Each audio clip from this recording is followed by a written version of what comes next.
beginning I'll talk about my research a little bit and my motivations for having volunteered for this project. In the middle I'll talk about the technology. Is it possible is the basic theme of the middle. I mean, what is required to actually pull this mission off. And in the last part I'll talk about why, so personally as well as on a societal level. So the possibility that humans will move to Mars in the next 10 to 20 years, I think is something we can put money on. So I believe, and you can wait 10 to 20 years to see whether I'm correct, that people will be living on Mars within 20 years, somewhere else.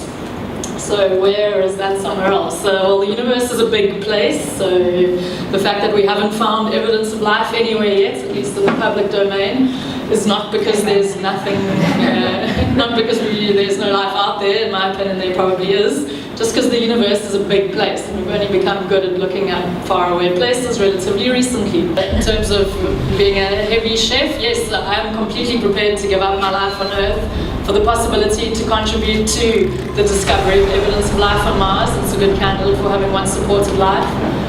And furthermore, establishing life on Mars for the first time from Earth. People often ask me if I have a bucket list. No, if the departure was tomorrow, I would be absolutely ready to go.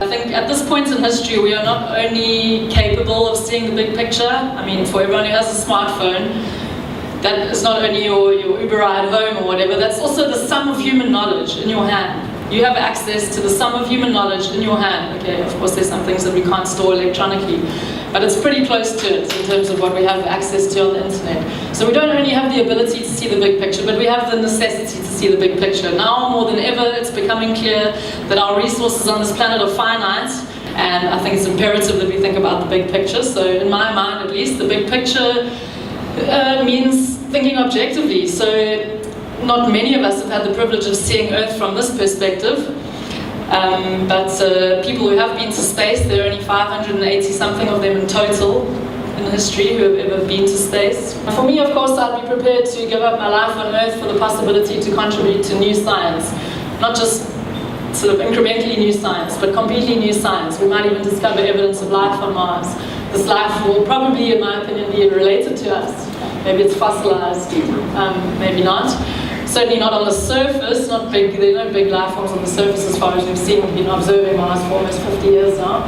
Where life could be living is under the surface where we haven't looked, or possibly there's fossilized life from a time when Mars had oceans, because yes, I don't have time to go into all this history, but Google it. So Mars once had oceans as far as we can tell. So there's a high probability of finding fossilized evidence of life.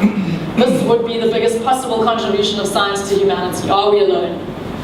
That is the most profound possible thing science can do, in my opinion, and of course I'd be prepared to give up my life to contribute to that discovery.